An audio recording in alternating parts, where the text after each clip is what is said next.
Bugün baş ağrıları haqqında danışmaq istəyirəm. Baş ağrıları hamımızın çəkdiyi, ömründə heç olmasa bir dəfə keçirtdiyi bir haldır.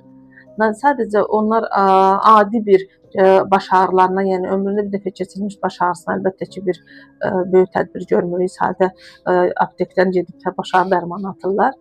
Ancaq bunu bir dənə nəzarətə almaq lazımdır. Əgər baş ağrınız həddindən artıq çoxdursa, gərginliyi yüksəkdirsə, hesablama səviyyəsində ağrı səviyyəsi yüksəkdirsə, bunu göz-qıraq eləmək olmaz. Mütləq həkimdən məsləhətləşmək, həkimə getməkdə tövsiyə edirəm. Birincisi, baş ağrıları özü iki növ olur, yəni birincili və ikincili baş ağrıları. Birincili baş ağrıları adından da məlum olduğu kimi başqa əlamətləri olmur. Xəstə başqa şikayətləri, başqa xəstəlikləri ilə əlaqələndirə bilmədiyimiz onun baş ağrıları yaranır.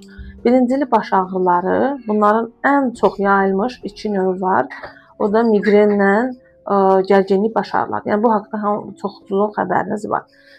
Gərginlik baş ağrıları bugünkü bizim cəmiyyətdə ən çox yayılmış baş ağrısıdır və dünyada da ən çox yayılmış baş ağrısıdır. Bu baş ağrılarının ən böyük səbəblərindən biri bizim həyat tərzimizdir.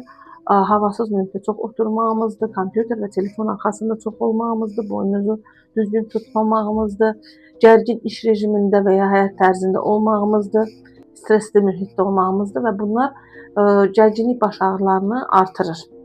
Gərginlik baş ağrıları adətən iki tərəfli olur, baş boyu yayılır, kəskin olur, bir xeyli müddət çəkir, ağrı kəsici içmədən, müəyyən bir dincəlmə vermədən də keçmir. Tam keçməyə bilir, yüngül bir ağrı qala bilir.